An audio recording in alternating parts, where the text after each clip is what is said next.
घमंडी ऊंट की कहानी। यदि आप मेरे चैनल में नए हो तो मेरे चैनल को सब्सक्राइब करें, शेयर करें और लाइक करें।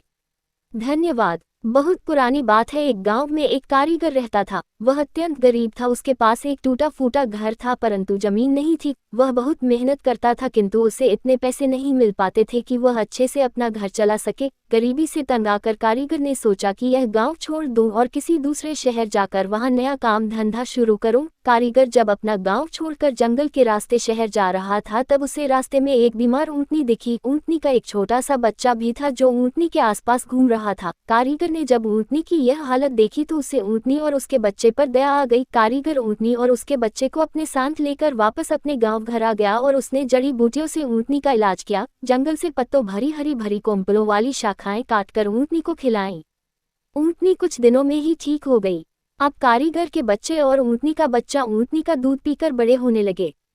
कारीगर ऊंटनी का दूध ले जाकर शहर में बेच देता था। धीरे धीरे ऊंटनी का बच्चा बड़ा हो गया। कारीगर ने ऊंटनी के बच्चे के गले में घंटी बांध दी, जिससे वह कहीं भी जाता तो घंटी की आवाज से उसका पता चल जाता था कि वह किधर है। गले में घंटी बंधे होने से ऊंट का नाम घंटाधर पड़ गया।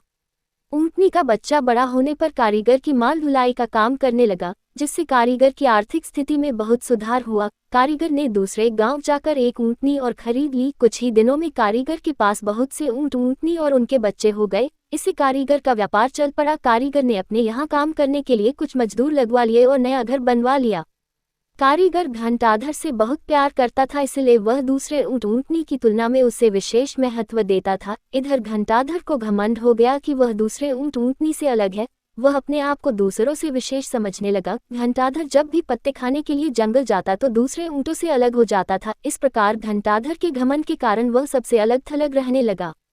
घंटाधर को दूसरे ऊंटों ने कई बार समझाया कि यह घंटा उतार दे। इस घंटे की आवाज के कारण जंगल के खूंखार जानवर तुझे दूर से ही पहचान जाते हैं। लेकिन वह सोचता था कि उसका मालिक सबसे ज्यादा उसी से प्यार करता है, इसीलिए दूसरे ऊंट उससे जलते हैं और जलन के कारण वह ऐसा कहते हैं। घंटाघर के घंटे की आवाज के कारण जंगल का शेर हमेशा उसकी स्थिति को भांप जाता था, लेकिन ऊंटों के झुंड में रहने के कारण उस पर हमला नहीं कर पाता था।